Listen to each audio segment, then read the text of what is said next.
Anda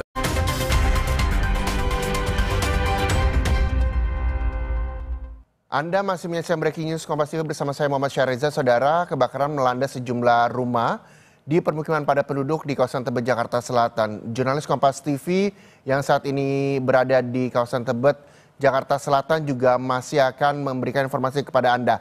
Mas nih, walaupun kita masih menunggu pihak yang bisa menyebutkan berapa jumlah pasti korban dari kebakaran di sana, yang pasti adalah pendinginan juga telah dilakukan di sana. 20 unit mobil pemadam kebakaran juga telah dikerahkan walaupun ada kendala lokasi kebakaran berada di gang sempit. Hingga sejauh ini penyebab kebakaran juga masih diselidiki. Adakah informasi terkait berapa rumah yang terbakar dan apa saja yang memang terbakar di rumah tersebut? Mas nih. Iya Reza, kalau kami memang sampai saat ini masih menunggu begitu ya untuk dari informasi pastinya, tapi tadi yang beredar begitu disebutkan bahwa yang terbakar itu adalah kos-kosan begitu, ada beberapa kos-kosan yang terbakar dan jumlah korbannya itu ada 4 orang. Ini tadi kami juga sempat mewawancarai dari saksi mata begitu ya, disebutkan kalau 4 orang ini adalah anak-anak begitu. Dan kalau dari bagaimana dengan asal apinya, ini seperti api berasal dari bawah dan ini merambat ke bagian atas. Di bagian atas itu adalah rumah semi permanen dan itu yang terbakar, Reza. Dan kita akan mencoba, Reza, untuk mencari saksi kejadian ini.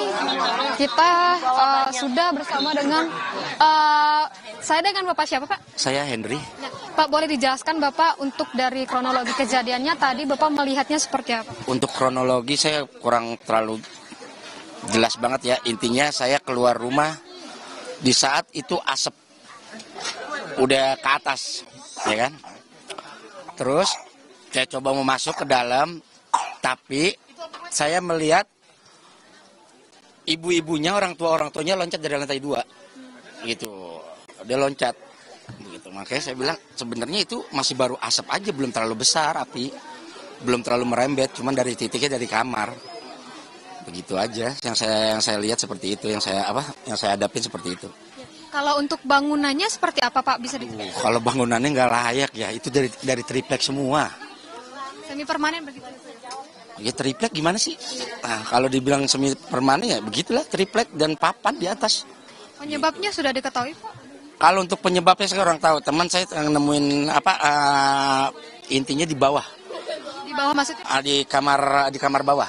Api yang saya lihat awalnya. Tetapi udah asap udah terlalu banyak. Begitu. Nah, untuk korban tadi katanya ada 4 ya, Pak, ya?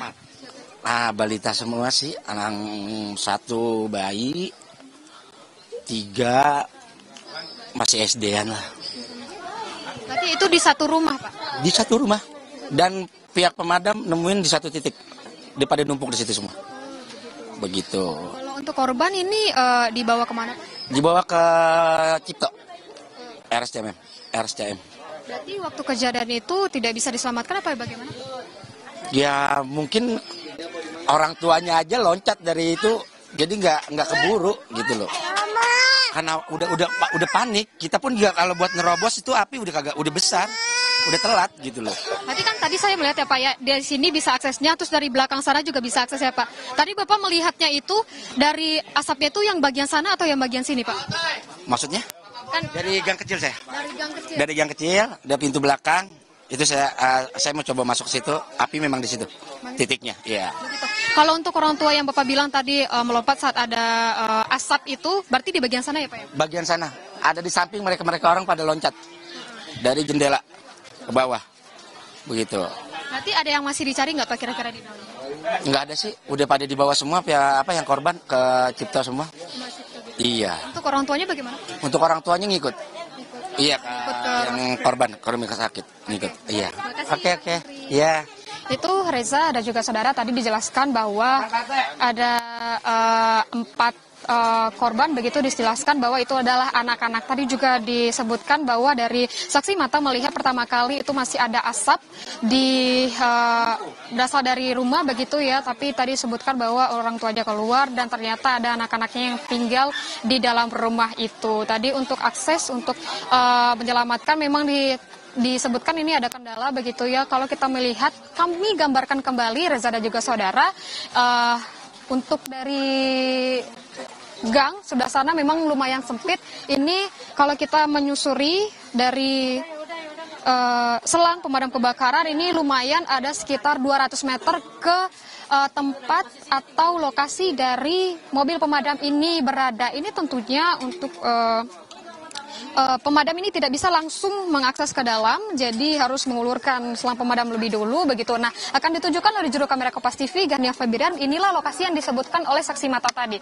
Dia melihat dari gang ini pertama kali ada asapnya begitu dan mulai muncul api dan itu sekitar pukul 6 pagi. Kalau kami terima juga informasinya tadi bagaimana data dari pemadam kebakaran Reza dan juga saudara. Kalau kita melihat ya Reza dan juga saudara ini untuk proses identifikasi juga untuk evakuasi masih dilakukan dan juga pihak-pihak terkait itu ada dari BPBD pemadam kebakaran ini masih melakukan penyisiran di TKP begitu. Tadi disebutkan bahwa memang satu bangunan begitu yang terbakar Reza, dan untuk korban ini ditemukan di satu bangunan yang sama begitu, tidak terpisah. Dan untuk dari saat ini kondisinya sudah tidak ada api lagi, pendinginan masih dilakukan Reza, dan tadi disebutkan juga korban ini dibawa ke Rumah Sakit Cipto untuk diidentifikasi begitu.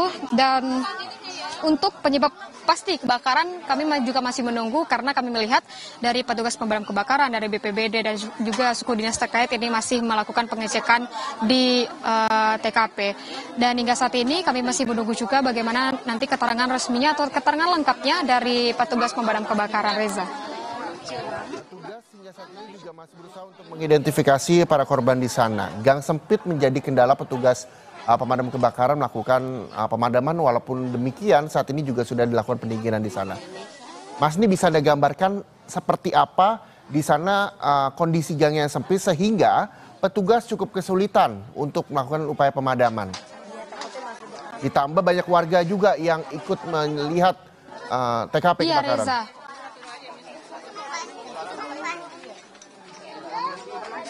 Iya Reza, memang kalau kami gambarkan untuk dari gang ini memang lumayan sempit begitu ya Reza.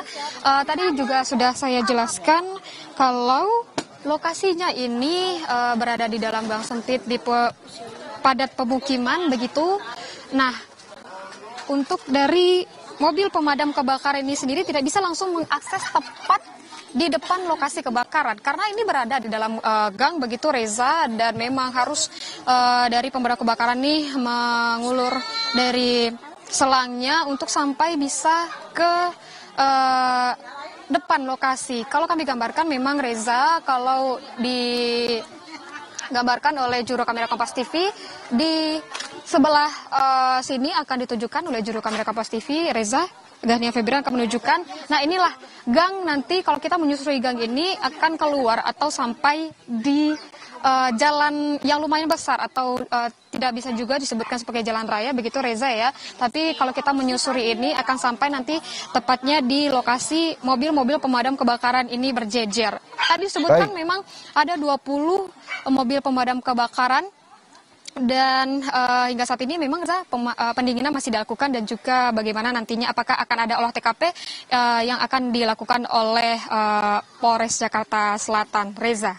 Baik, terima kasih Ramah Pilihan melaporkan langsung dari kawasan Tebet, Jakarta Selatan.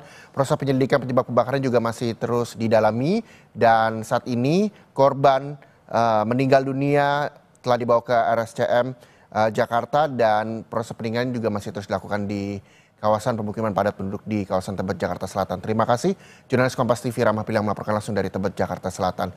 Dan saudara, breaking news soal kebakaran di kawasan Tebet, Jakarta Selatan kami akhiri. Informasi terbaru dapat Anda akses di Kompas TV Independen Terpercaya. Saya Muhammad Syahreza. Terima kasih, sampai jumpa.